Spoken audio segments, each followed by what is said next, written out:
Bueno, lo primero que les quiero proponer es una reflexión sobre precisamente la relevancia de la electrónica en nuestro siglo, bueno, en el siglo XX, en el que ya fue nuestro siglo. Algunos de los jóvenes que nos están escuchando aquí ya nacieron en el siglo XXI. Em, Fíjense nada más un pequeño elemento. La electrónica en el planeta tiene escasos, ¿no? 100 años. Eso es nada, ¿no? En relación a la historia de la música, la historia de cómo las personas nos enfrentamos a estos fenómenos artísticos. Como era antes, claro, pues tenías al músico siempre ahí, ¿no? Al músico en vivo, al músico compartiendo su mensaje en ese mismo espacio donde estaba la gente que lo escuchaba. ¿Cómo se altera, cómo cambia con la electrónica esa manera de emitir un mensaje y de recepción y de recibirlo? Em, pues así, justamente, ahora podemos llegar a miles o millones de personas. Ahorita mismo lo estamos haciendo con algunos cientos de personas a las que les estoy hablando justamente por estos medios. Em, la guitarra, por ejemplo, imagínense como es un instrumento que se inventa, digamos, se genera en el Renacimiento y, y que se hace eléctrica o se genera este nuevo instrumento, porque ya es un nuevo instrumento, tras un experimento simplemente de tratar de amplificarla. ¿Por qué? Porque no se escuchaba, ¿no? O sea, por ejemplo, en los ensambles de jazz, la guitarra estaba ahí, pues se volvían locos los guitarristas, no se escuchaba nada. Era muy importante poderla meter en el mismo nivel de presión sonora que tenían los metales, etcétera. Pero eso que desarrolla, al final desarrolla un instrumento que es completamente diferente, un instrumento que ya no es la guitarra tradicional acústica como se conocía, sino que es un instrumento que genera otro tipo de música porque tiene otras posibilidades. Entonces, con esto lo que yo les quiero decir es que imagínense la enorme responsabilidad que tenemos nosotros, porque estamos filtrando el medio entre el músico y el público, y eso es una enorme responsabilidad. ¿A qué nos lleva esta responsabilidad? Bueno, pues desde luego, a que tenemos que entender muy bien nuestro mensaje, qué estamos haciendo, hacia dónde vamos. Ahora, no puedo evitar comentar la relevancia de los procedimientos en lo que nosotros hacemos. No hay manera de que nos salga esto bien si no tenemos métodos, si no tenemos secuencias de pasos y de procedimientos. Es decir, a veces como ingenieros y ya no sea como músicos, no se nos explican este tipo de cosas, nunca las aprendemos del todo. Las tenemos que inventar nosotros, las tenemos que hacer. ¿Procedimientos para qué? Bueno, justamente procedimientos para establecer, en el caso nuestro, un qué, un cómo, un cuándo, un dónde y un para qué. Eso es fundamental para enfrentarnos a nuestro quehacer. ¿Qué? ¿Qué es el qué? ¿No? Bueno, pues el qué es la contenido, qué es lo que yo voy a hacer, qué es lo que voy a grabar. Y créanme que ahorita vamos a profundizar mucho en este qué, porque justamente el qué es fundamental para tomar las mejores decisiones. El que sí es la dotación, es decir, la instrumentación, el estilo, duración, cuál es la estructura, a qué rango dinámico me voy a enfrentar. Cuando digo dotación me refiero a instrumentación, ¿de acuerdo? Nosotros estamos hablando, y de nuevo me regreso un poco, de ensambles acústicos, no necesariamente de música de concierto o música clásica. Ya saben que no hay un término en realidad todavía aprobado para llamarle a esta música, que en realidad es la música de concierto o la música clásica, como también se le llama.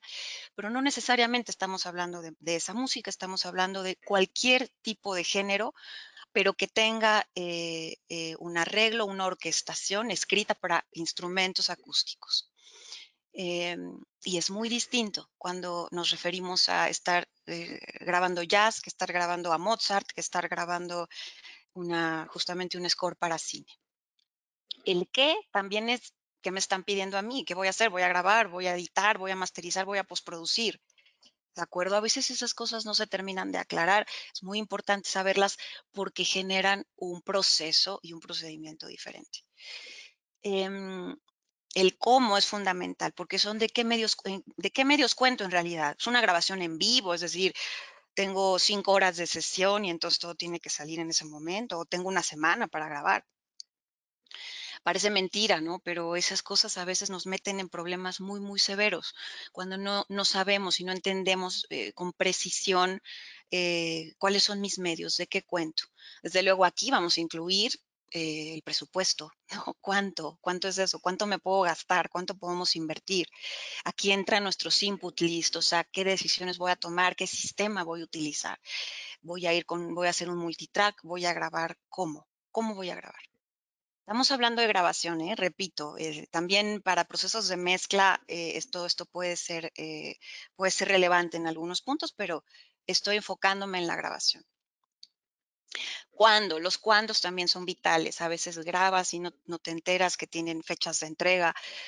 Cuándo es la preproducción. Recuerden que la preproducción es la base para una buena, para llegar a tener las cosas en control, para tener las cosas mucho más relajadas a la hora que estamos produciendo. Y eso, de nuevo, sistema. ¿Dónde? Fíjense que el dónde también es fundamental, porque desde luego podemos grabar en las fantásticas salas de concierto que estén hechas para eso y pensadas y acustizadas, y los estudios igual. De pronto podemos grabar en casas de ópera, en auditorios, en iglesias. Vamos a profundizar un poco más adelante en esto también.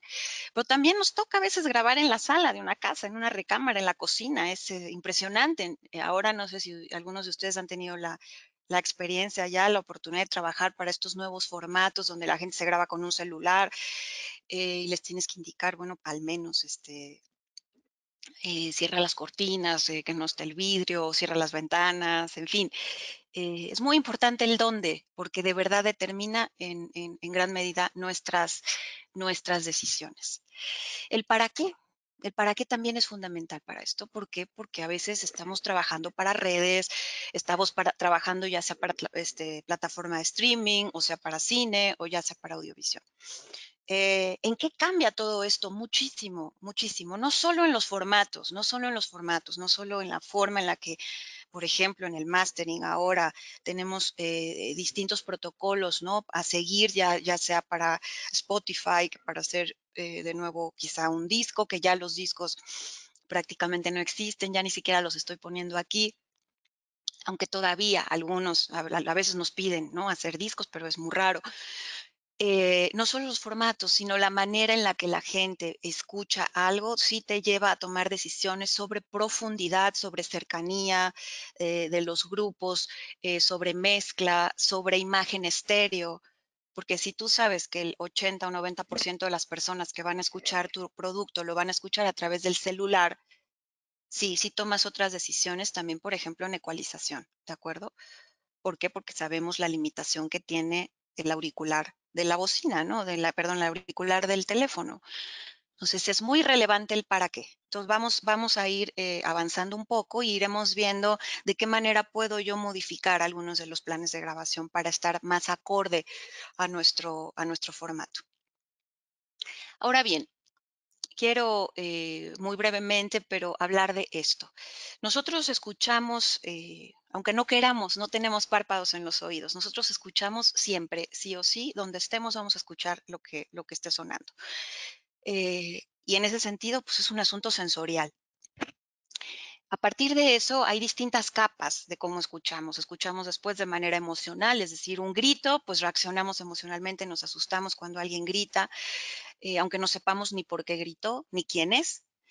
En la siguiente capa contextual, sí, tenemos un contexto de la información, entonces ya sabemos quizá por qué gritó alguien, ¿no? Porque entonces sabemos que, no sé, escuchamos un choque, después escuchamos un grito, entonces ya lo pudimos meter en un contexto.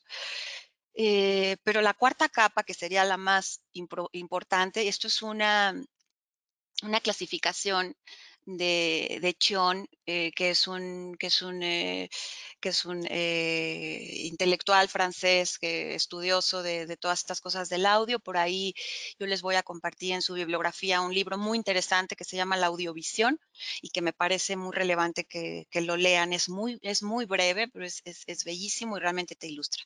Michel Chion tiene esta clasificación y en esta forma de escuchar con atención es cuando ya podemos identificar plenamente qué tipo de sonido estamos escuchando, no solo de dónde proviene, no solo por qué lo estamos escuchando, sino qué es exactamente, qué lo compone en frecuencias, qué lo compone en condición tímbrica, qué lo compone en un mundo más complejo, como sucede en la música, o sea, de qué se alimenta y con quiénes interactúa.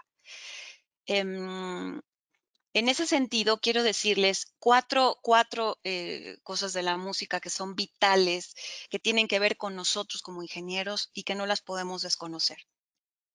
Luego, una elemental es el ritmo, ¿no? El ritmo por la organización de las duraciones de las notas, la intensidad, que tiene mucho que ver con nosotros porque es rango dinámico, finalmente es los sonidos que van a ser más suaves y los que van a ser más fuertes o más fuertes, la altura, que son frecuencias, la altura, fundamentalmente las melodías están aquí, digamos, ¿no? La manera en la que una línea melódica puede ser mucho más grave o mucho más aguda. Em, y el timbre. El timbre es fundamental. ¿Por qué es fundamental el timbre? Porque nos da precisamente la característica de por qué un sonido suena de una manera o de otra. Y eso tiene que ver con los armónicos de los sonidos. Los sonidos no son un solo sonido el que estamos escuchando, no es solo una sola onda. Los sonidos siempre vienen acompañados de otros sonidos secundarios, de otras ondas secundarias, aunque a veces no las percibimos. Los instrumentos acústicos, igual que la voz, son acompañados de muchísimos armónicos. Estos armónicos determinan el instrumento que es, determinan su color, como se dice, o su timbre, pero también le dan mucha riqueza al sonido. Em, Esto, ¿por qué va a ser relevante? Disculpen, va a ser relevante porque ese sonido necesita aire para desarrollarse de manera completa en el espacio. Si yo me acerco demasiado a cualquier instrumento, no alcanza a desarrollar la onda completa acompañada de todos estos sonidos secundarios. Em, y entonces me va a quedar chata, hueca, incompleta. Em, el proceso de la percepción sonora es muy complejo en realidad, porque evidentemente sí, nosotros psicológicamente, el sistema auditivo central permite que interpretemos, pero si nosotros no tenemos la codificación, no podemos interpretar un sonido. Les pongo un ejemplo muy claro y muy elemental. ¿Por qué tenemos el acento que tenemos? Y ahorita algunos de ustedes que están en Latinoamérica, a lo mejor les está causando mucha risa mi acento, por ejemplo. Me pasó en Uruguay con mi amigo César Lamstein, que sus hijos decían que yo hablaba como los chihuahuas de la película de Disney, ¿no? Claro, yo hablo como los chihuahuas hablan como mexicanos en esa película, ¿no?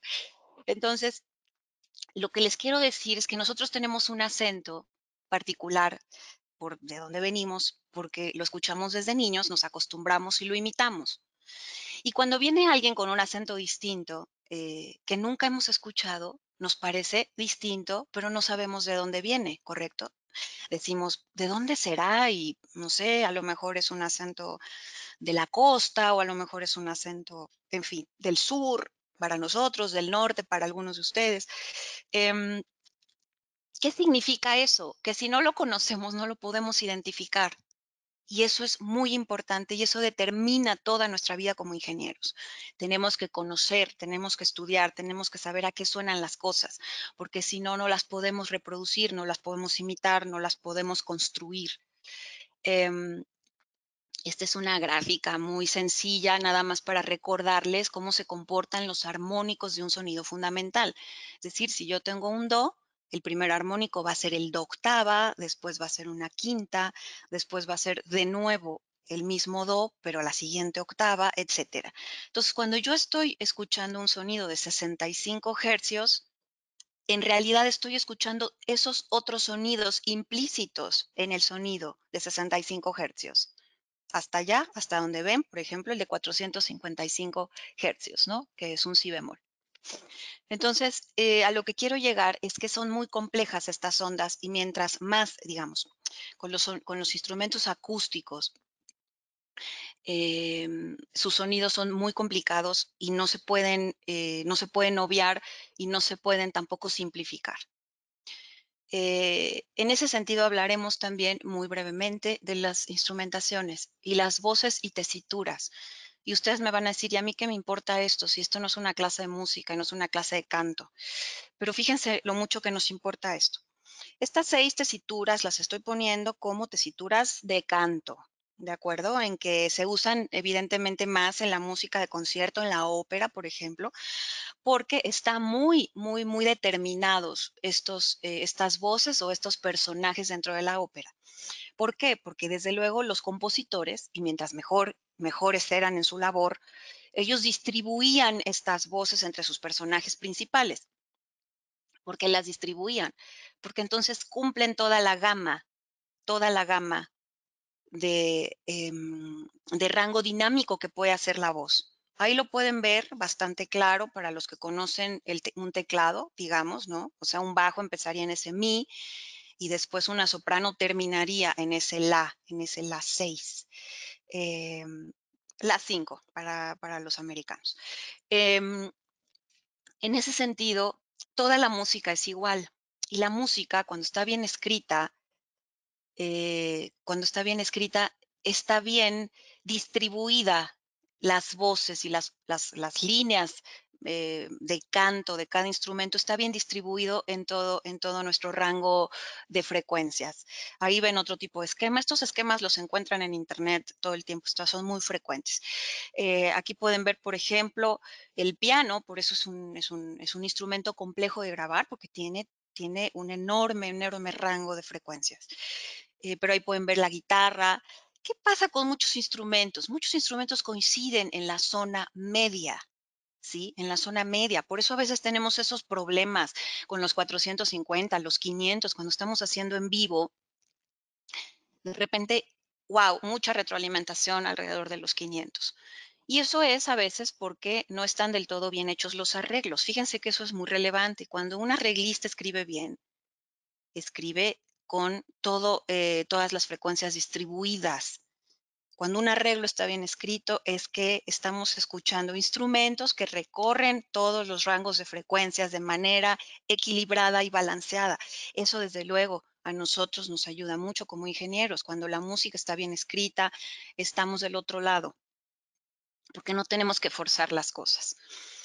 Muy brevemente, una clasificación de instrumentos que es relevante, para nosotros muy relevante, porque los instrumentos todos suenan diferente y se tienen que grabar de manera diferente, en posición, en distancia y también en relación a qué música están tocando. Un ejemplo muy claro que a veces desconocemos. Estos instrumentos que son las cuerdas en una orquesta, en realidad todos se componen del mismo instrumento que es un violín. Es un violín, pero en sus 4 distintas tesituras, pero es el mismo instrumento. Hay otros instrumentos de cuerda, pero este fue el que se hizo más popular en la modernidad y es el que se quedó en las orquestas modernas como las conocemos ahora. Si se fijan, es idéntico el instrumento, nada más que es más grande y tiene un registro justamente pues más de los graves a los agudos, el violín, viola, violonchelo y contrabajo.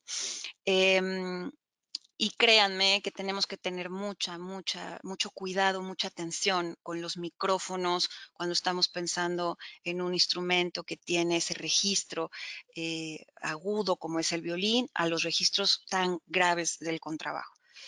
Em, Alientos. Aquí lo relevante de esta lámina que quiero contarles es que los alientos tienen particularidades como se puede pensar, ¿no? De manera así como inmediata que el sonido va a salir de la boca, ¿no? De la boca del instrumento, la boca que es, que es la salida, ¿no? En la parte posterior del instrumento. Sin embargo, eso es incorrecto. En los instrumentos de aliento, el sonido sale por todas las cavidades que tiene el instrumento, excepto por las que estás tapando. Pero todas las otras cavidades que no estás tapando, para generar distintas alturas, también generan sonido. Entonces es muy importante que ustedes se acerquen a los instrumentos. Ahí les voy a decir que no hay de otra. Así como nos pasa en los cuartos, cuando tenemos que grabar en un cuarto que no conocemos, lo tenemos que explorar, tenemos que salir mientras el músico está tocando, escucharlo, caminarlo, determinar cuáles son los lugares donde si el músico se acerca o se adelanta, si se pega a una pared, todas esas cosas, digamos, acústicas generan diferencias. Con los instrumentos pasa exactamente lo mismo. Según, según la música que estén tocando en relación a, otra vez de nuevo, ¿no? Su ritmo, sus alturas, su rango dinámico, va a ser distinto la manera en que se escucha y se comporta en el espacio. Em, Acérquense a los instrumentos de verdad, acérquense y aléjense y cámbiense de lugar para determinar exactamente dónde escuchan, que es más claro el mensaje, que es más claro lo que están haciendo. Bueno, aquí están las familias, ya vimos los alientos de madera, los alientos de metal tienen otro color completamente diferente porque son de metal y tienen un color, pues sí, digamos, más tienen unos agudos como más fuertes en relación a los que son de madera. Todas las cuerdas pulsadas, porque unas son cuerdas frotadas y otras son cuerdas pulsadas, ¿no? Los violines normalmente se frotan, son cuerdas frotadas, se frotan con el arco, aunque también a veces se rasgan, y estos son pulsadas, ¿no? El clavecín, el arpa, las guitarras, ya sabemos. Las familias de percusión, la familia de percusiones que son muchísimas, ¿no? Tenemos los membranófonos, que son los instrumentos que tienen una membrana. ¿Qué tanto nos acercamos o no a esas membranas? Son muy distintos. Los instrumentos de metal, como los gongs, los tam-tams, los platos, esos generan un sonido mucho más amplio, mucho más abierto. Em, Tenemos los instrumentos de teclado, que son afinados, que tienen afinación como el xilófono, la marimba, etcétera. Estúdienlos, por favor, porque de verdad es tan común llegar a hacer este tipo de grabaciones o de sonorizaciones y muchas veces las personas, nuestros colegas con los que estamos tratando, desconocen qué es eso de un fagot y no saben dónde ponerle el micrófono, ni tampoco ni cómo se come, ¿no? Entonces, yo por eso les quiero insistir mucho en mi punto de vista, es fundamental que conozcamos todos estos elementos para que podamos acercarnos y tener un mínimo de éxito grabando estos ensambles. Eh, no tenemos que ser músicos. Si somos músicos no es malo, no estorba, es bueno también. Pero si no somos músicos, nos podemos acercar de muchas formas a la música y en primer lugar escuchándola. Yo lo que quiero también transmitirles aquí es que el arte, la música, como cualquier otro arte, la palabra arte se origina de artificio. El arte es en realidad lo menos natural que tenemos nosotros como seres humanos. Es absolutamente sofisticado, es una creación, es algo que nosotros inventamos, que no estaba. No hay referencia de eso en la naturaleza, de generar, sí, un instrumento musical tan sofisticado como puede ser justamente un clarinete o como puede ser un violonchelo. Em, Esto es algo totalmente hecho, creado por nosotros, no tiene referencia en la naturaleza, ¿de acuerdo? ¿Por qué hablo de esto? Ahorita lo vamos a ver. La orquesta y los ensambles varían en todo sentido, desde un instrumento solo hasta dúos, tríos y hasta llegar a, pues, a las orquestas completas. ¿Por qué es importante entender esto de las orquestas? ¿Quiénes las forman? ¿Qué instrumentos las forman? Y sobre todo, ¿en qué posición están los instrumentos? Fíjense que ustedes ven una orquesta ahí, pero las orquestas se pueden sentar de manera muy distinta siempre. Aquí, por ejemplo, los timbales están allá atrás, ¿no? Están en el centro. ¿no? Y están con tarima, fíjense, todos los metales están con tarima y tienen los cornos allá del lado extremo izquierdo y los contrabajos del lado izquierdo. Muchísimas veces están del lado derecho los contrabajos. Yo tengo que saber eso para diseñar. Yo no puedo diseñar una grabación de orquesta sin saber dónde se van a colocar los músicos. Y eso se los digo desde un dueto. Un dueto también tenemos que saber cómo se van a colocar, cómo están acostumbrados ellos a tocar, para poder determinar mis técnicas y cómo las voy a colocar. Les pongo un ejemplo. ¿Nosotros intercedemos o no en estos acomodos? Eso siempre es una pregunta y es una buena pregunta. Sí intercedemos, pero cuidado, nosotros no podemos interceder nada más por un capricho nuestro. Nosotros no podemos decir, no, no, no, maestro, es que por favor ponga los violines a fuerza del lado izquierdo porque mi snake no va a llegar, porque yo tengo un snake nada más de 16 canales que está, y tengo la corriente o tengo los ductos del lado izquierdo, entonces hay que poner, no, no, no. Nosotros tenemos que tener conocimiento de esto previo, tenemos que estudiar la música y tenemos que saber por qué proponemos un cambio. Yo les voy a poner un ejemplo muy concreto de por qué a veces propongo cambios en el acomodo de los músicos.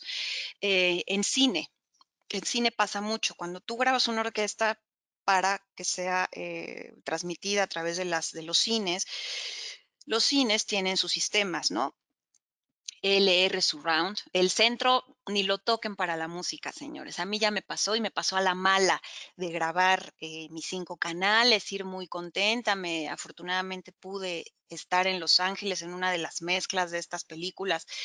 El director me invitó muy amablemente, entonces estuve ahí con el ingeniero de mezcla y llegamos, baja mis bounces, los 5 canales y le baja al centro, pero así, ¡pup! Directo, sin oír y le dije, oye, pero hay contenido en ese centro. Me dijo, no, yo no, ese centro es para la voz. Yo no puedo poner música en el centro, nunca va a pasar. Así que olvídate, olvídate de tu centro y todo se va a LR y se va para los surrounds en dado caso. Entonces, bueno, ahí entendí las altas prioridades que tiene en el cine la voz. Desde luego, ¿por qué? Porque somos un mundo vocalocentrista y verbocentrista. Nosotros siempre le damos predominancia a la voz, al texto y a lo que está diciendo la voz. Y aunque algunos de ustedes no lo crean o no lo sepan, la música no fue siempre así, o las artes no fueron siempre así, de una voz cantando mientras había un montón de acompañamiento atrás. Los instrumentos en otras músicas, tienen mucha importancia también, no nada más la voz. Pero ese es otro tema, pero es relevante para nosotros también. Entonces, bueno, cuando vas al cine, tú tienes tu L, tu R. Si tú estás sentado en el cine, no en el centro, como pues a muy pocos les pasa, solo a los del centro, todos los del lado izquierdo, todos los del lado derecho, escuchan pues mucho más la bocina del lado que tienen enfrente. Y entonces se desbalancean mucho las orquestas cuando tú tienes estas posiciones de tener primeros y segundos violines del lado izquierdo, violas y chelos y contrabajos del lado derecho. Entonces yo escucho las frecuencias graves prácticamente nada más del lado derecho y las agudas del lado izquierdo, que cuando estoy en un disco, en una imagen estéreo, en un formato digital, etcétera, no me molesta. De hecho, así es como funciona y así en la cabeza se distribuye. Pero si tú estás sentado en un cine del lado izquierdo y ya no escuchas los chelos de por allá, es un problema. Entonces hay que distribuir mejor esas frecuencias y para cine yo siempre solicito que se hagan los primeros violines del lado izquierdo y los segundos violines del lado derecho. Ahí empieza mi distribución de cuerdas agudas más distribuidas en el espacio L y R y ya hacia atrás voy llevando los contrabajos de manera que tengo violas, chelos y contrabajos bastante a la derecha, pero muy centrados, ¿de acuerdo? Entonces, esas son cosas relevantes para hablar con un director, para hablar muchas veces con los compositores inclusive. Decirles, bueno, échanos la mano también a nosotros porque va a ser mejor para ti no tener tan cargadas ciertas frecuencias o ciertos colores ni de un lado ni del otro, ¿sí? Pero para eso, ¿qué tuve que haber hecho? Conocer la partitura. Si no leo partitura, no importa, estudio con los MIDIs, voy a los ensayos para estudiarlo, para conocerlo. Miren, yo conozco muchos colegas, he visto, pues, gente que desde luego por su dinámica continua de trabajo, si trabajas en un estudio grande donde ha habido que ahora cada vez hay menos de eso, pues, pero donde hay mucha frecuencia en las grabaciones y demás, pues, llegan las cosas el día y ellos ni saben qué van a grabar, y llegan ahí, ¿no? Pues, ¿ahora qué toca? Pues, grabo esto, y pues, le entran y, pues, tienen mucho colmillo y resuelven. Pero yo les quiero decir que cuando uno conoce previamente la música a la que te vas a enfrentar, que vas a grabar, tienes un 60% más de posibilidades de éxito que si no la conoces. Y por eso he estado tomándome el tiempo para hablar de esto. ¿Qué pasa con las salas de concierto? Esto se los quiero decir breve, pero se los quiero decir porque es muy relevante. ¿Por qué una sala de conciertos funciona mejor o por qué una sala de conciertos es tan deseable para este tipo de música? Bueno, las salas de concierto tienen muchas características que deben de estar incluidas. No todas las salas las tienen, ojo, hay salas de distintos niveles. Pero ¿por qué se escucha bien una sala de conciertos? Justamente, primero, porque estamos aislados, ¿de acuerdo? Porque podemos escuchar los pianos, podemos escuchar, no se van a meter los demás ruidos, no se van a meter cosas del exterior. Tiene suficiente reverberación, ¿sí? Para permitir que todo ese contenido orquestal muy fuerte se pueda distribuir de una manera que se contenga, pero que al mismo tiempo suceda en el aire y se pueda extender en el espacio. Recuerden, el aire es el mejor elemento para la mezcla. El aire tal cual el espacio. El espacio mezcla los instrumentos, mezcla los sonidos. Claro, los puede mezclar de manera que no sea oportuna. ¿Por qué estamos viendo todo esto? Porque es muy relevante, entonces, cómo acomodo mis instrumentos. Y también es muy relevante que el director pueda escuchar y pueda él también filtrar, mezclar, balancear. Em, Justamente los detalles, se tienen que poder escuchar los detalles, la inteligibilidad, ¿de acuerdo? De los instrumentos, de las voces, de todo el detalle que puedas hacer rítmico, tal cual de fraseo, etcétera. La textura debe ser balanceada en graves, en agudos. Ahora hay salas que son como un poco fantásticas. Fíjense que, por ejemplo, el hall de Los Ángeles, este hall de Disney, que es una sala bastante nueva dentro de todo, considerando que las salas más, digamos, famosas del mundo y demás, como la de Berlín, como la del Concertgebouw de Ámsterdam, pues son salas que tienen 70 años. Y esta es una sala pues muy nueva, pero es una sala un poco fantástica porque fíjense que tiene como muy exacerbados los graves. Y no es raro eso, porque es una sala que está hecha también para hacer cine y para hacer otro tipo de cosas que no son nada más música de concierto. Y para eso es muy agradable escuchar unos graves, ¿no? Como muy, muy sólidos, ¿no? En la sala. Em, en fin, ¿y qué tiene de importante la sala o el espacio donde estamos grabando y la música? Y esto aplica, para los estudios también. Si el sonido no les regresa a los músicos, o en este caso al director cuando grabamos orquesta, no pueden trabajar. Yo creo que a muchos de ustedes les ha pasado que de pronto dicen, pero el músico se empieza a quejar. No me oigo, no oigo al compañero, se sienten muy raros. Entonces, por eso es muy importante también tener espacios donde los músicos se puedan comunicar. Ahora bien, los instrumentos también padecen en salas o en espacios que no tienen una acústica adecuada.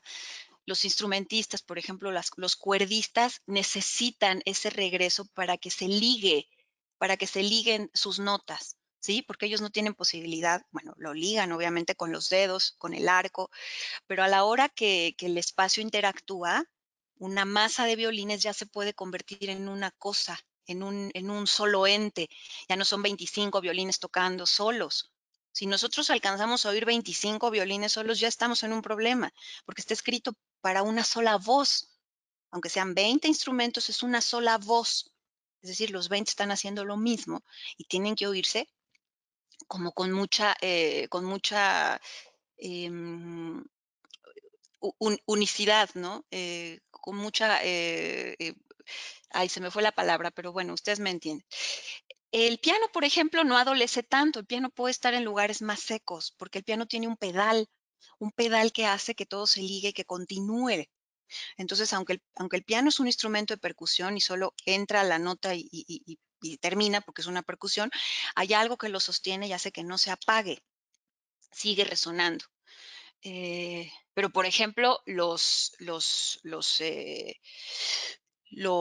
órganos, que son flautas, dependen directamente del espacio y de la reverberación del espacio. Están diseñados para tocarse en iglesias. Si nosotros sacamos un órgano y lo ponemos en un estudio, de estos estudios, por ejemplo, de los años 80, que se puso de moda en esos años hacer estudios completamente secos, parecían cámaras, cámaras necroicas, ¿no? Porque se puso como de moda, ¿no? Que entonces yo construyo todo con las reverbs de afuera y demás. Y bueno, hay instrumentos que simple y sencillamente no funcionan en esos espacios. Hay que saberlo, hay que pensarlo. Muy rápidamente, este esquema que me gusta tanto de uno de los libros que ya les he compartido sobre salas de conciertos, es que justamente nos muestra lo que ocurre con el audio si yo pongo al músico más atrás, si lo pongo más adelante, si el micrófono lo acerco o lo alejo, que es todo lo que yo estoy recibiendo de información del espacio. Esa información es deseable, es absolutamente deseable. Aquí vemos varios ejemplos. Esta es la sala de Los Ángeles, precisamente, la que les estaba yo platicando. Esta es una sala en Japón muy sofisticada.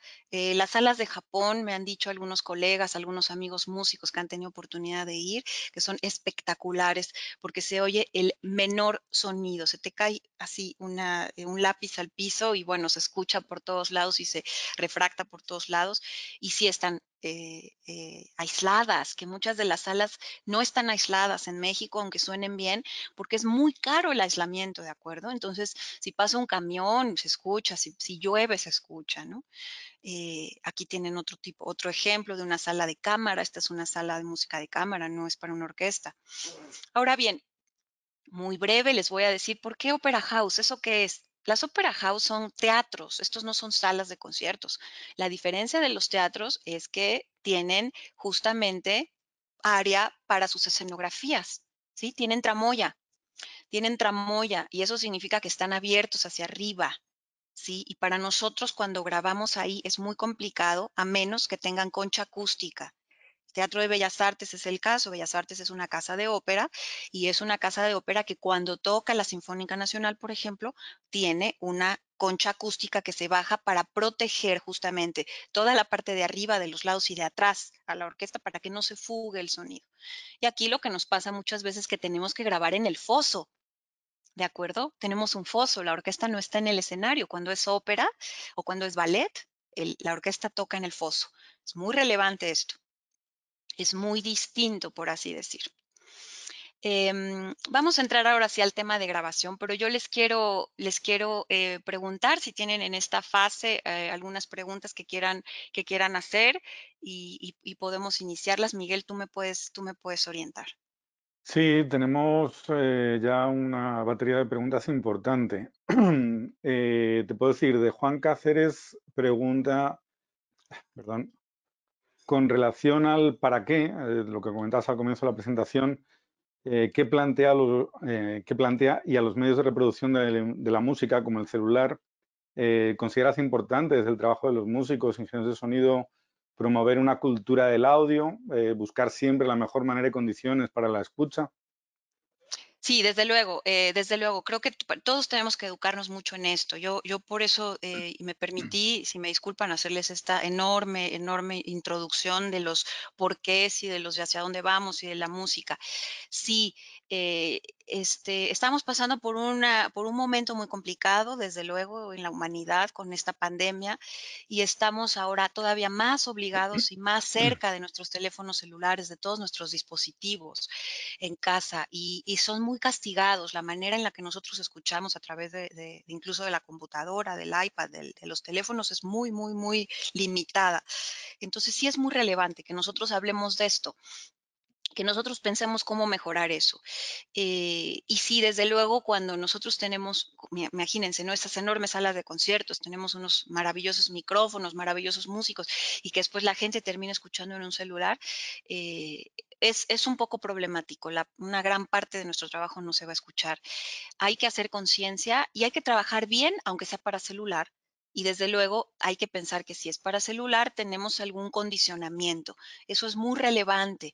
No podemos trabajar como si tuviéramos siempre a las personas escuchando con unos maravillosos Genelex Ones en un espacio acustizado y demás. No, no podemos solo trabajar así porque casi siempre vamos a fallar porque entonces la gente que escucha en su auto, en su celular, no va a poder ser, no va a tener el mensaje. Adelante, Miguel. Sí, bueno, además, ahora que hemos abierto una ronda de preguntas, han surgido muchas más, pero bueno, vamos a intentar hacer 3, 4 o 5 preguntas ahora y continuamos. También preguntaban al comienzo de la presentación, Fernando Segarra, cuando hablas de los armónicos y de sus octavas, ¿a qué instrumentos te refieres? Porque una señal pura, un diapasón o un generador de tonos no tiene sus armónicos. Desde luego, los instrumentos acústicos, por eso explicaba, los que tienen cajas acústicas y depende su caja y el tamaño de su caja, que van a tener más o menos armónicos, ¿no? Sí, desde luego depende totalmente de la fuente, sí, claro. Pero todos los instrumentos acústicos lo tienen. Los sonidos puros más bien son raros. Son los sonidos que están ya creados a posteriori por nosotros. Bueno, una pregunta como muy específica de Diego Arango. ¿Cómo se graba una armónica, ya sea cromática o diatónica? O a lo mejor eso lo Sí, vamos a ver a continuación. vamos a ver un poco más adelante sobre Venga, instrumentos y demás. Sí, es muy interesante la armónica, eso sí debo decirlo, claro. vale. Esto también es una pregunta medio relacionada con la parte de grabación, por parte también de Juan Cáceres. Dice, maestra, ¿la imagen que debe de venir de la grabación de un ensamble tiene que emular la experiencia en vivo o se puede considerar como una experiencia distinta que vale por sí misma? Esa es una excelente pregunta y de eso iba a hablar justamente ahora y me parece un buen momento para hacerlo. Eh, Pues fíjense que entonces, perdona, vale, entonces lo enlazo con otra pregunta que también está muy relacionada de Federico Abades, que te sí, pregunta sobre la distribución de la orquesta para grabación, si eso también es válido para música en directo. Entiendo que eso también lo comentarás ahora en la parte de ah, grabación. tengo algunos ejemplos sobre música en vivo y grabaciones de música en vivo. Sí, gracias, pero voy a hacer mis notas aquí para no olvidarme ahora que Vale. toque los temas. Y te voy a pasar otra pregunta más que viene un poco, porque has estado hablando de salas de conciertos en distintas partes del mundo. Entonces, Jerry Sánchez pregunta específicamente ¿qué estudios y salas de concierto en México considerarías ideales para la grabación de una orquesta? ¿Ok? Si tienes algún ejemplo en particular. Em, Es complicado, no hay salas ideales, ¿por qué? Porque, por ejemplo, si la sala Nezahualcóyotl es una sala que suena muy, muy, muy bonito, pero tiene sus defectos, tiene algunos defectos ahí en algunos espacios, algunas cosas que rebotan más que otras y que no está aislada, porque sí, cuando llueve se escucha, por ejemplo. Pasa con la sala también Blas Galindo, es una sala bonita para grabar algunas cosas, algunas fotos les voy a mostrar, pero también no está aislada, se escucha el ruido de Río Churubusco, etcétera.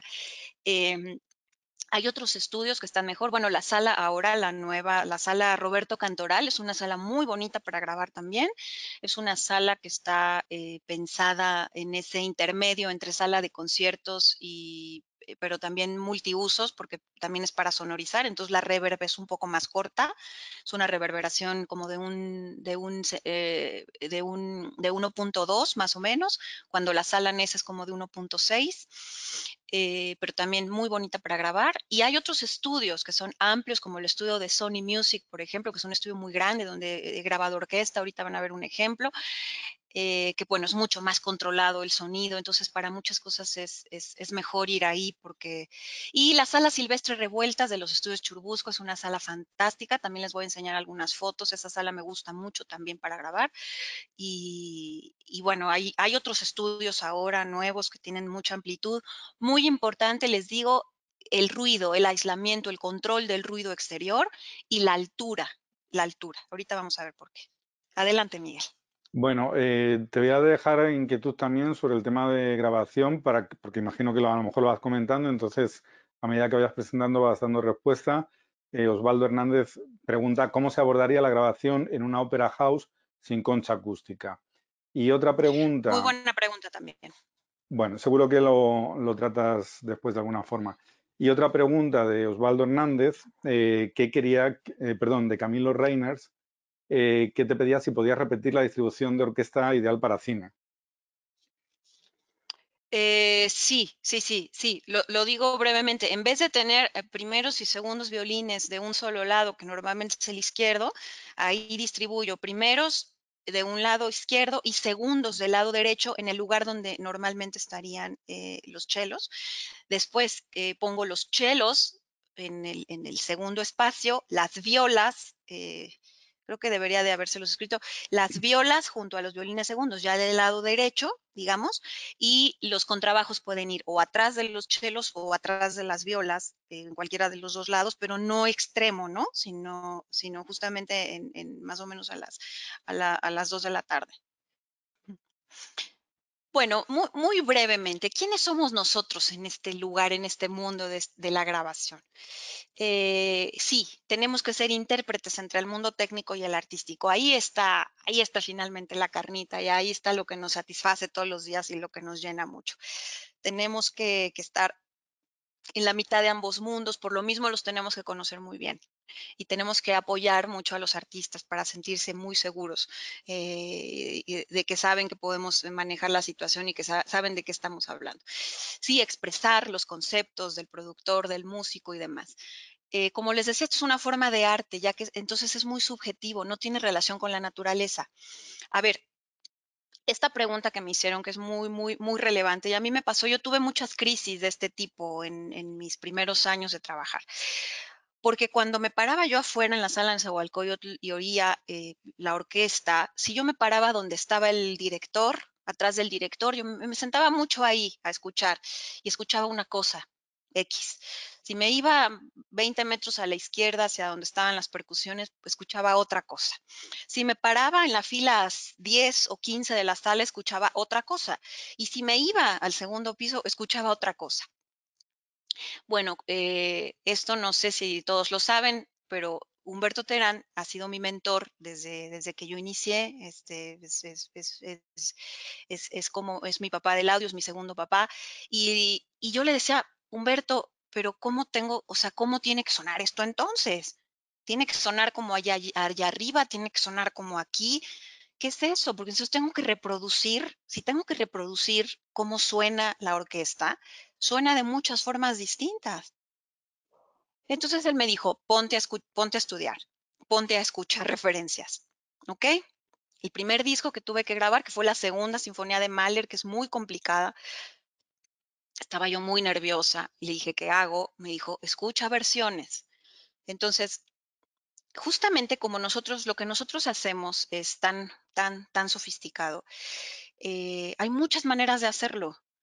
No saben qué impresión. Y yo se los voy a pedir como ejercicio. Escojan una pieza la que quieran, si quieren las cuatro estaciones de Vivaldi o la quinta sinfonía de Beethoven, algo que les resulte familiar, que les guste. El primer movimiento. Escuchen 4 o 5 versiones diferentes. Les va a tomar un par de horas. Fíjense cómo la visión del productor, del director musical y del ingeniero son completamente diferentes. Ustedes, es inverosímil. Cuando yo descubrí eso a mis 20 y pocos años, me impresionó, me dio un poco de vértigo, les confieso, porque dije, y entonces, ¿cómo es que está bien? Es que no hay una forma de estar bien. ¿Cómo está bien cuando tú puedes transmitir también tu punto de vista, pero que es un punto de vista enterado, es un punto de vista que implica una comunicación directa con la música, con la sala, con el artista, etcétera? Tu punto de vista va a estar bien. Se vale escuchar referencias absolutamente. Escuchen referencias, mezclen con referencia. Si después las referencias son ustedes mismos, qué maravilla, ¿no? Pero si sus referencias son otros ingenieros, otros puntos de vista, también está muy bien. Y les voy a decir algo, pues allá usted mucha suerte con el que intente imitar a la Deutsche Grammophon y le salga bien, ¿no? Adelante, o sea, háganlo. Es muy difícil porque justamente, es más, uno a veces no se puede autoimitar, ¿no? Haces algo que te sale bien y la siguiente vez ya no te sale igual. ¿Por qué? ¿No? Esas son las grandes preguntas que tenemos que ir combatiendo justamente con la experimentación, con las decisiones. Y las decisiones las tomo, les pongo ejemplos muy concretos con Mahler. De repente el primer movimiento empiezan este motivo de los contrabajos muy fuerte, muy relevante, ¿no? Parararán. Y que además muchos directores lo hacen más lento, más, más staccato, algunos, otros más legato. Entonces tiene que ser como de mucha fuerza dependiendo la visión del director, insisto. Y bueno, pues entonces, ¿le vas a poner micro o no al contrabajo? ¿Cuántos micros? ¿Qué tan cerca? ¿Qué tan lejos? ¿Qué quieres de ese sonido? ¿Quieres que sea lleno? ¿Quieres que sea muy atacado? ¿Qué quieres? ¿Sí? Entonces, eso es muy relevante. Sí se vale. Disculpa ahorita que olvidé quién fue el que me preguntó. Sí se vale la visión personal del mundo, pero que sea una visión estudiada, una visión enterada, no una visión por accidente, por ocurrencia, porque no sabía yo qué hacer. Señores, sí, conocimiento es poder, definitivamente. Los equipos hay que conocerlos, hay que saber que están, hay que leer los reviews, hay que probarlos. Ninguna herramienta es la correcta. Probar, probar, probar, probar. Muy bien, vamos a hablar de micrófonos, que creo que es de lo que más nos gusta hablar a todos nosotros. ¿Qué hacemos con los micrófonos? Es un gran problema. Hay muchos micrófonos siempre a la mano, ¿no? Diferentes por su tipo, por su diseño, por justamente su patrón polar, etcétera. ¿Cómo los conozco? ¿Cómo llego a conocerlos? Bueno, de entrada hay dos caminos para el que quiere comprar microfonía, ¿no? Por un lado, depende tu presupuesto, como siempre. Si tienes un presupuesto más amplio, pues es una maravilla poder comprar una línea de micrófonos adecuados para cosas diferentes, ¿no? Y tienes distintos micrófonos. Si no puedes, tienes que comprar micrófonos que tengan muchas aplicaciones, que sí los hay, desde luego, son más caros generalmente. Vamos a hablar más de micrófonos ahora, les voy a hacer algunas, pero sí les voy a decir por si alguien tiene esa duda y de una vez y ya no lo tengan que preguntar. Pero sí, los micrófonos tienen que ser de alta gama. Los micrófonos para grabación de ensambles acústicos, de instrumentos acústicos en salas de conciertos, tienen que ser de alta gama porque necesitamos tener la mayor linealidad, ¿sí? En términos de frecuencia. Necesitamos tener la menor distorsión posible. Necesitamos que nos aguanten la distancia, ¿sí? Porque no son micrófonos que vamos a usar cerca. Y necesitamos justamente eh, eh, que sean muy verosímiles, ¿sí? Que sean muy verosímiles, que realmente nosotros identifiquemos todo lo que está pasando ahí a través del micrófono. ¿Por qué? El patrón polar, bueno, desde luego, la direccionalidad de los micrófonos es fundamental para esto, porque por eso vimos esta gráfica de las reflexiones de las alas y demás, porque es muy relevante saber yo qué quiero en ese micrófono, qué es lo que yo quiero percibir en ese micrófono. Y ahorita vamos a hablar de varias cosas en relación a lo que yo quiero percibir y qué es lo que no quiero percibir, ¿sí? ¿Y cuándo usar qué micro? Justamente, no es una ciencia exacta, ¿eh? Y cuidado, porque es muy curioso. Les pongo ejemplos concretos. La voz. Eh, Cuando he tenido que grabar ópera, y lo de siempre, hablamos de los recursos, ¿no? Al principio. ¿Cómo? O sea, ¿qué tengo para grabar? Bueno, en ese momento yo tenía ya disponibles solo 3 micrófonos para las voces. Lo demás estaba ocupado. Y esos 3 micrófonos eran 3 micrófonos, 3 señores micrófonos, por cierto. Y eran, bueno, eso era un 147, era un Sony de esos, no me acuerdo ahorita cómo se llama, pero que son de diafragma grande también. Y el otro, en este momento no me acuerdo. Pero entonces dije, bueno, estos 3 micrófonos que son para los 6 solistas, porque nunca cantaban más de 3 juntos. Entonces yo decía, bueno, tengo que decidir qué le pongo, ¿cómo lo decido? Los voy a citar y los voy a probar.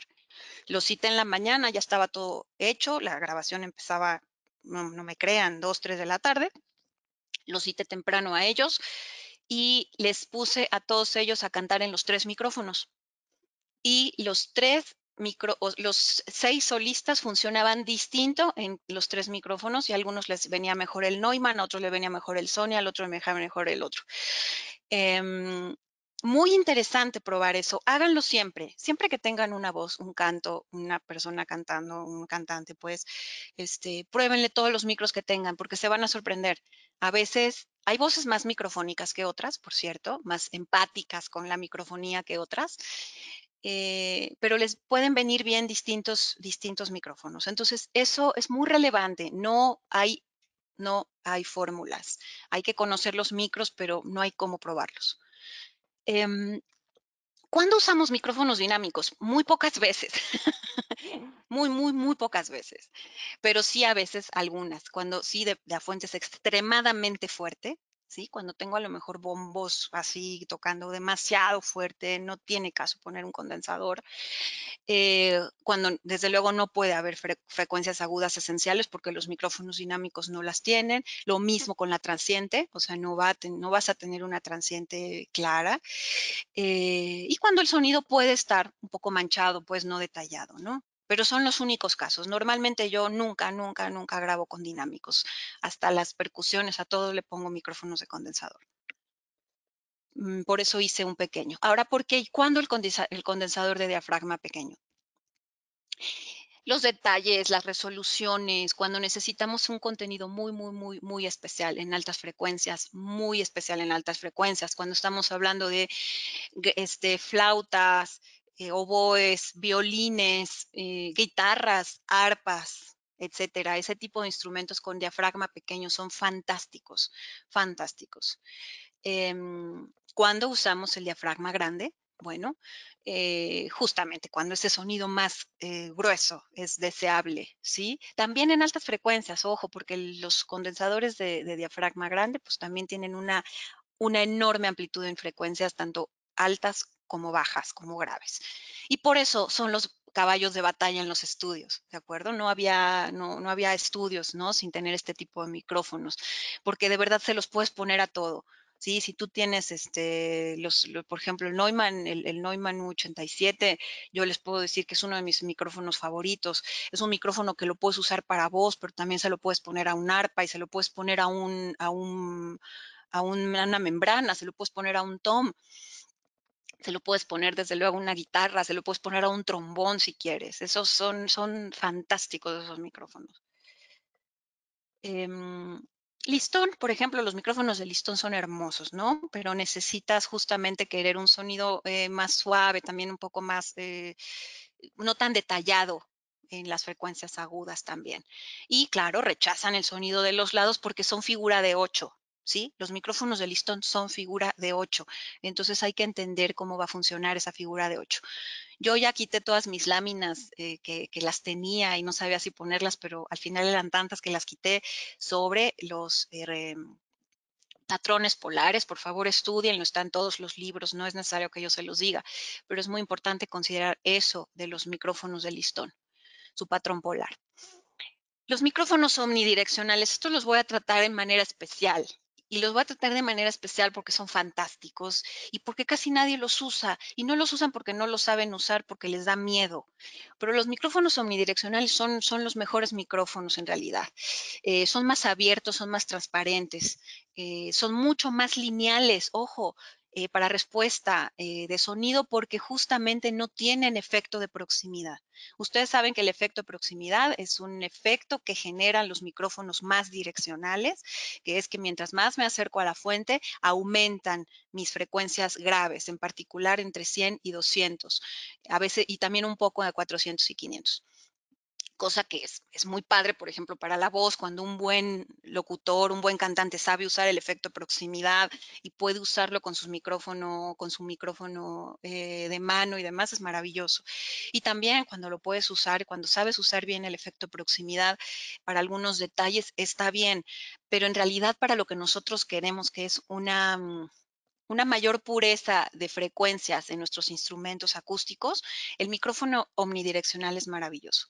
Ahora, este micrófono es muy delicado usarlo si no tenemos un buen espacio.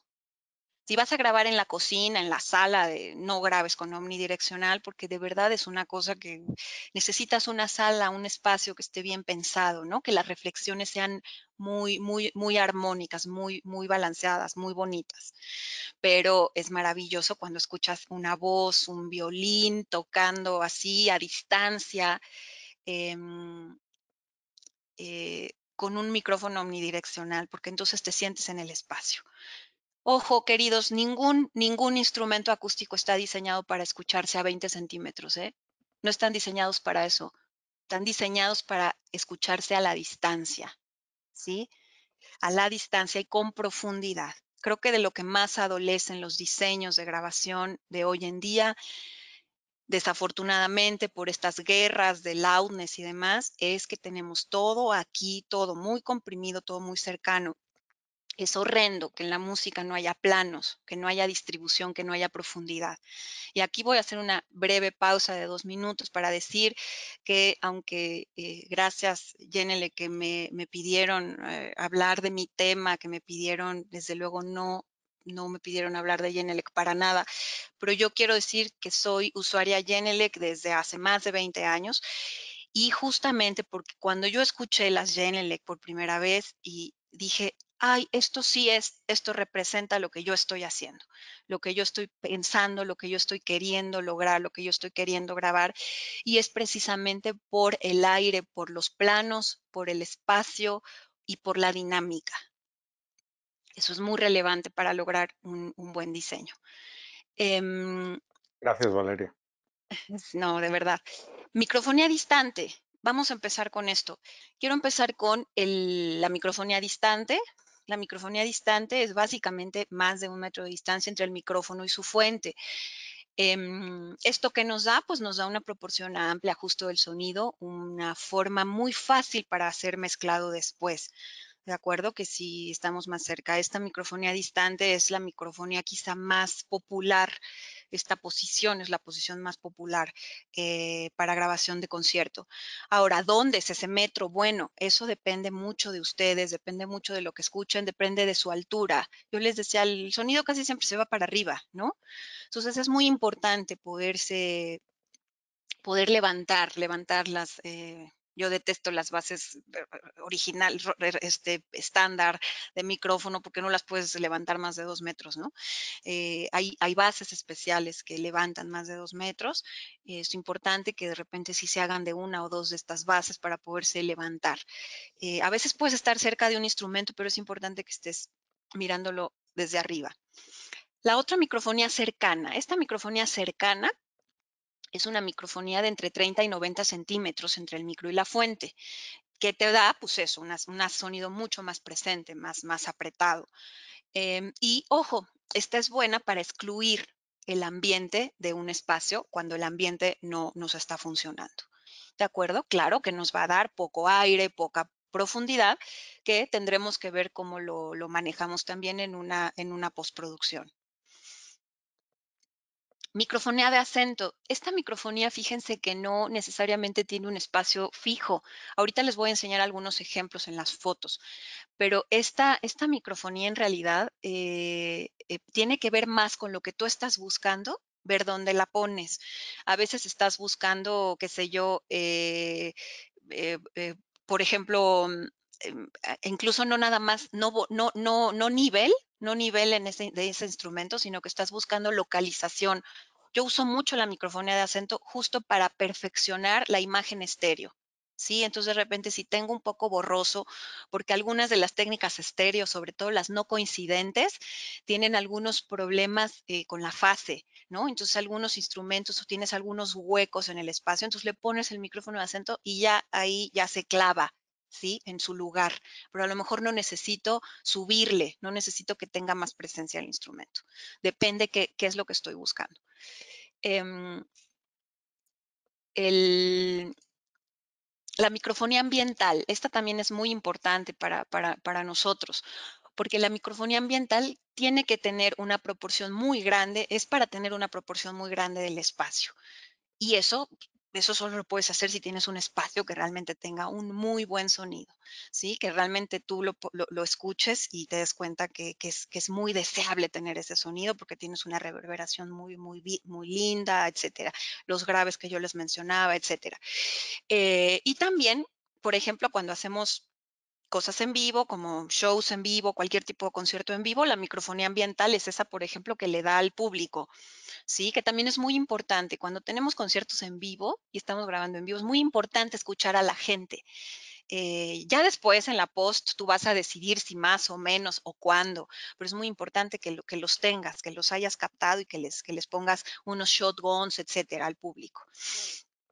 En técnicas de grabación y microfonía vamos a hablar muy brevemente, porque esto lo tienen que ver ustedes ya, digamos, en sus textos.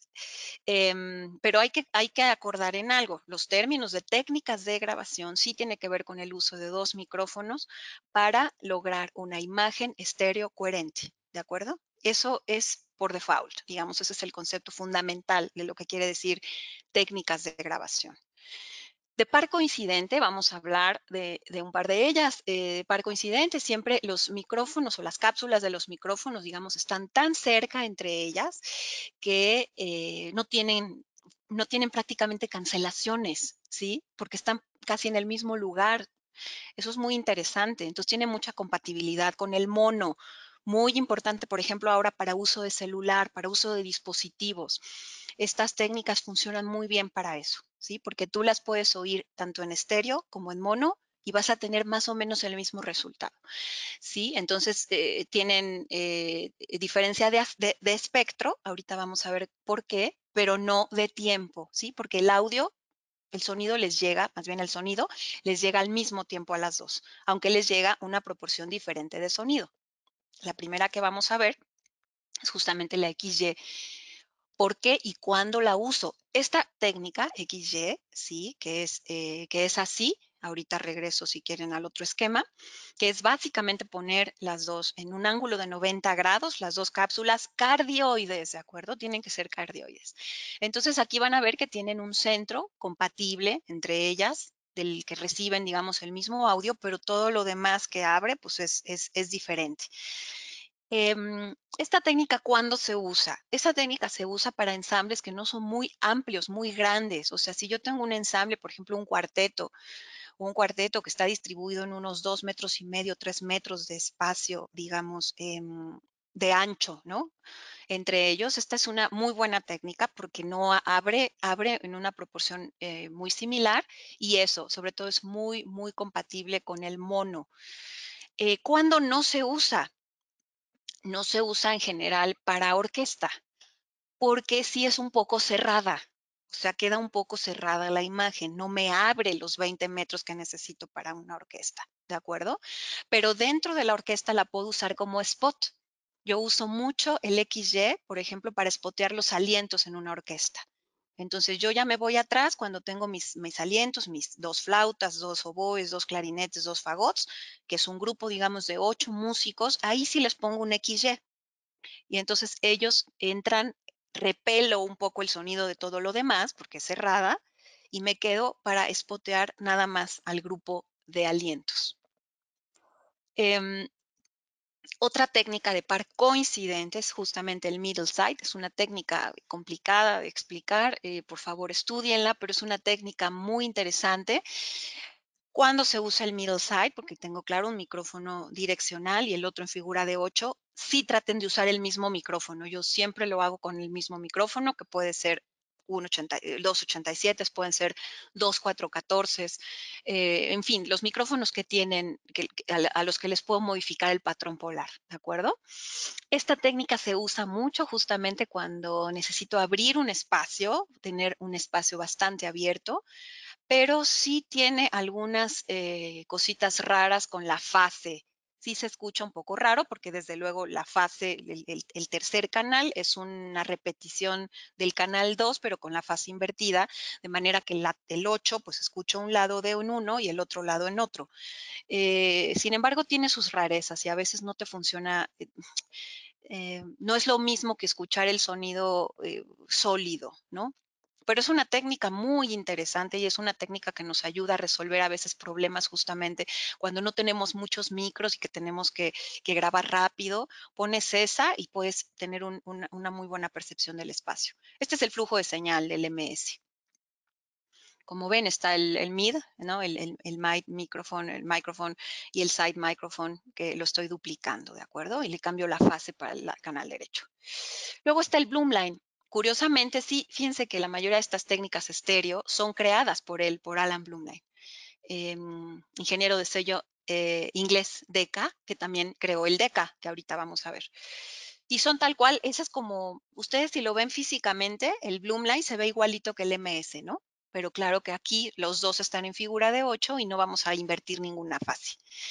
Este me encanta para los coros, por ejemplo. Si tú pones un coro en semicírculo y le pones un Bloomline en medio, tienes una sensación em,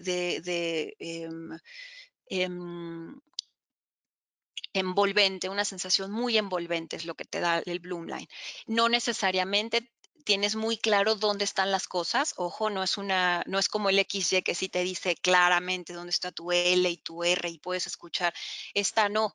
Esta es justo por eso lo digo para coros, cuando se tiene que fundir un poco las voces y quién está dónde. Y ahí el Bloomline funciona muy, muy bonito. Esta es el diagrama del Bloomline. Ahora, de los pares casi coincidentes, ¿por qué decimos casi? ¿No? Bueno, justamente porque están cerca, pero no tan cerca. Entonces, sí coinciden en frecuencias bajas, pero prácticamente no coinciden, sobre todo en las altas frecuencias, ¿sí? Tienen un retardo apreciable. Son similares a la escucha binaural. Y se tiene buenas en localización y más profundidad que con los coincidentes. Tienes bastante más profundidad. ¿Cuándo los uso? ¿Por qué los uso? Por ejemplo, el ORTF, que es una de mis técnicas favoritas, porque es una técnica que combina un poco ese sonido muy diferenciado del XY, pero es más abierta. O sea, puedo escuchar un poco más de profundidad hacia los lados y de profundidad hacia el centro. Entonces, por ejemplo, el ORTF, son dos micrófonos con una distancia de 17 centímetros y en un ángulo más abierto que el del XY, es un ángulo de 110 grados. Esta es una técnica que nos funciona muy bien para ensambles medianos, como por ejemplo cuando tienes 10, 12, 15 músicos, fantástico el ORTF. eh, lo mismo de manera distante, no son técnicas nunca que vas a usar de manera cercana.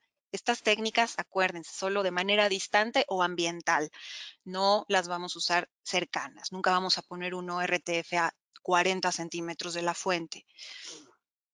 Y su nombre alude, sí, justamente a la oficina de radio televisión francesa.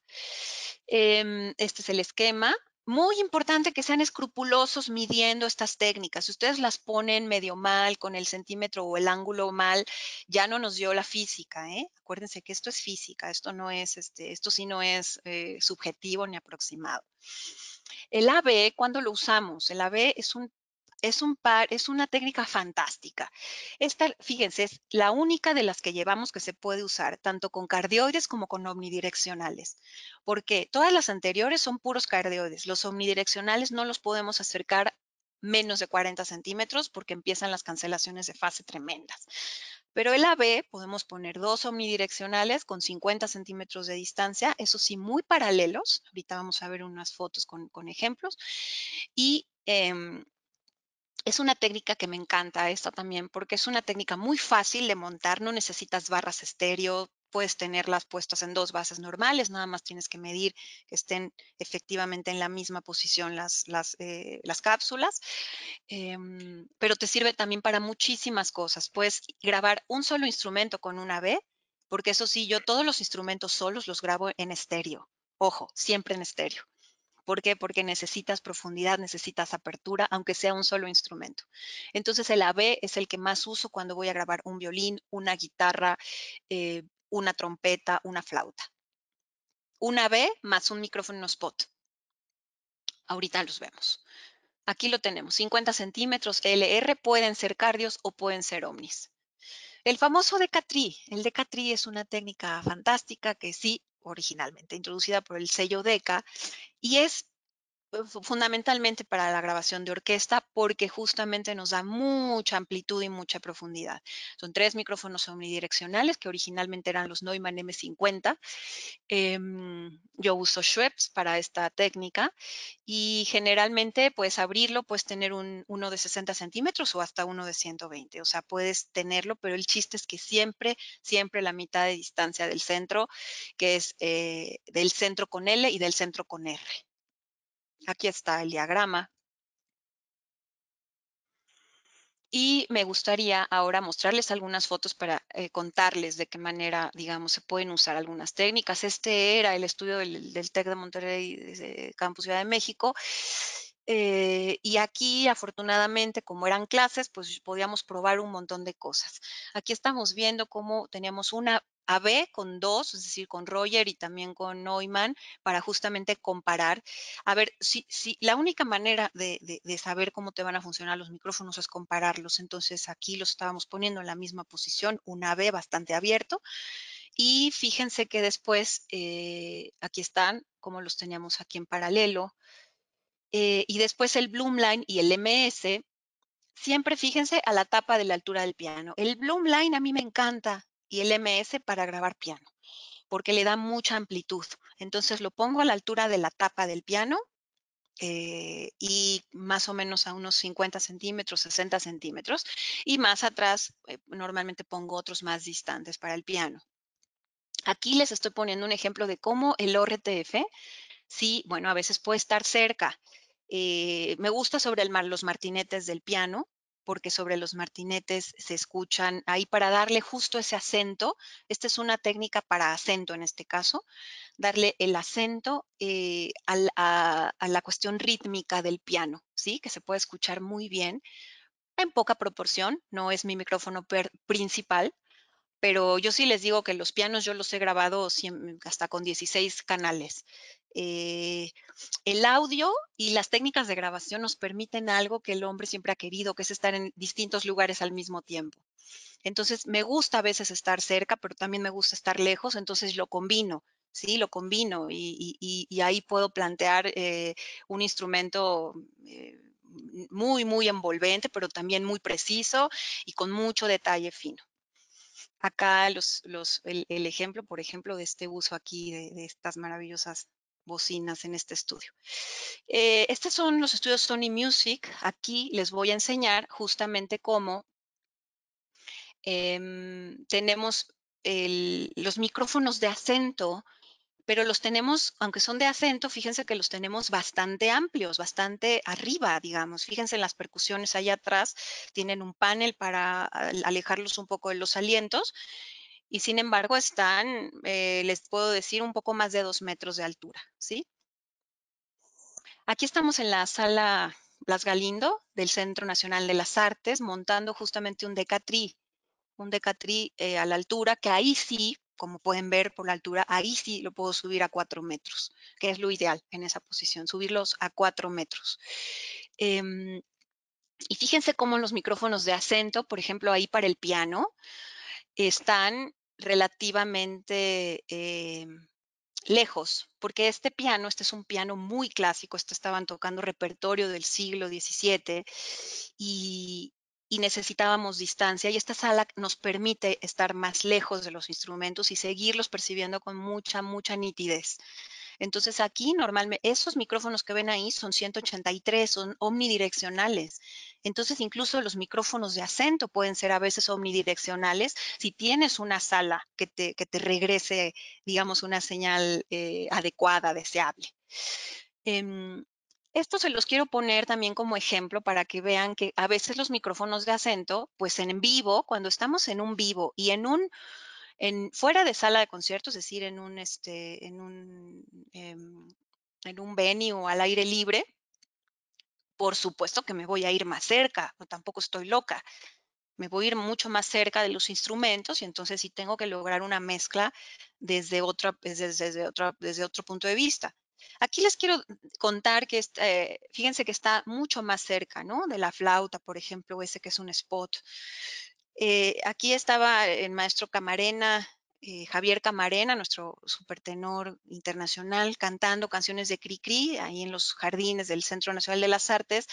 Y claro, le llevamos unos DPAs y bla, bla, bla, y los probaba y no me terminaba de gustar. Y al final le pasamos el Shure 58 inalámbrico, pues para probar otra cosa, y me quedé con el 58. Yo quiero decirles que yo amo DPA, yo tengo varios micrófonos DPA, los uso mucho, los uso para casi todo, me encantan para ópera y demás, pero ahí para cantar canciones de Cricri no me gustaron y me quedé con un 58 que funcionó estupendamente bien. Siempre les digo, nunca graben un piano adentro, no se metan al piano. ¿Quién pensó en un piano para meter la cabeza para oírlo? Nunca. Ya vieron cómo grabo el piano, me voy muy lejos, me voy para atrás, pero en vivo que tenemos tantos problemas de contaminación con muchas cosas, sí, excepcionalmente hago este tipo de cosas, de meter un micrófono, ese 414 estaba en figura de 8, adentro del piano porque había mucha contaminación y entonces ahí pues logras darle acento al instrumento, no aire, pero sí acento y pues es un ejemplo de que las circunstancias te obligan a cosas muy distintas.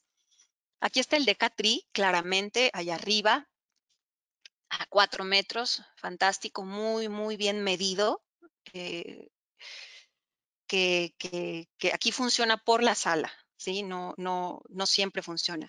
Aquí ven un coro de niños, por ejemplo, en una sala mucho más pequeña y donde estoy poniendo un spot, si lo ven, es un spot que está más o menos a 2 metros de ellos, también omnidireccional, una B, ¿no? Hay uno del lado izquierdo y uno del lado derecho del director. Esta es la sala Silvestre Revueltas de los Estudios Churubusco, que es una sala fantástica. Realmente a mí me gusta mucho grabar ahí porque es una combinación muy padre entre sala de conciertos y estudio. Es decir, tengo condiciones controladas, una reverb no muy larga, pero sí tengo un reflejo bonito por el piso de madera, por la altura.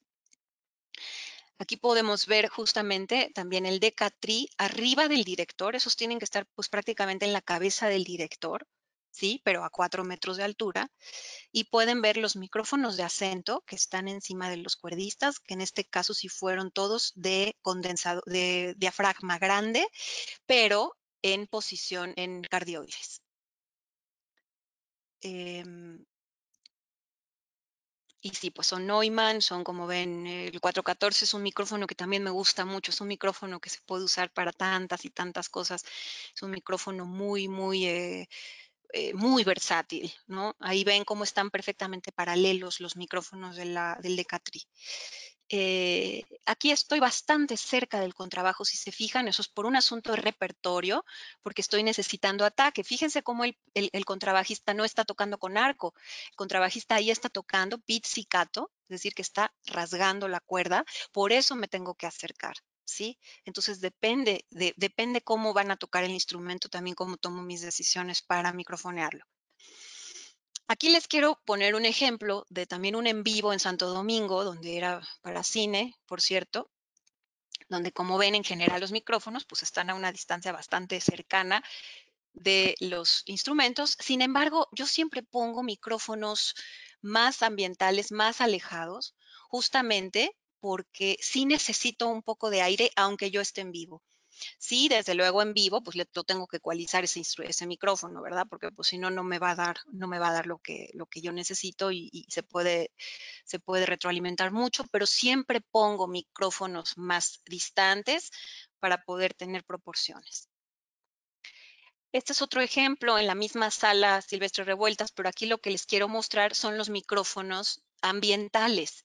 Si se fijan, hay un estéreo que está pues a varios metros del Decatri en la parte de atrás, porque esta sala, justamente al ser muy limpia y muy balanceada, yo me puedo ir muchos metros atrás y es una señal muy linda, pero de distancia. Entonces me ayuda mucho en la mezcla.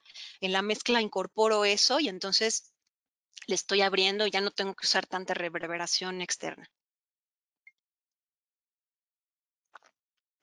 Aquí pueden ver en esta toma las proporciones y las distancias que yo tengo entre los micrófonos de acento, si se fijan, los tengo a más de 1 metro del piano, los decas y los micrófonos ambientales. todo muy paralelo. Fíjense en esa posición que es exactamente a la altura de donde termina la tapa del piano, pues cuando está completamente abierta. Esos micrófonos pueden ser, dependiendo de lo que quieran, omnis o cardioides. En la otra sala fueron omnis, pero en esta sí son cardioides porque tengo una orquesta que tampoco quiero que se meta tanto en mis canales del piano. Aquí ven también que todo está muy paralelo. Estos ambientales están en un ORTF y están muy paralelos tanto en los spots del piano como en el Deca-Tree, porque mi centro siempre tiene que estar muy claro, muy, muy, muy claro.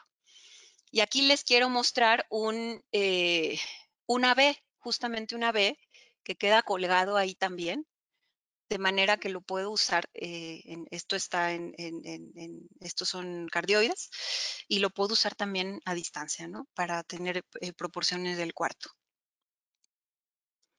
Bueno, si quieren abrimos a preguntas, aunque yo también les quería compartir así muy brevemente unos como los super tips y reglas de oro para la ecualización.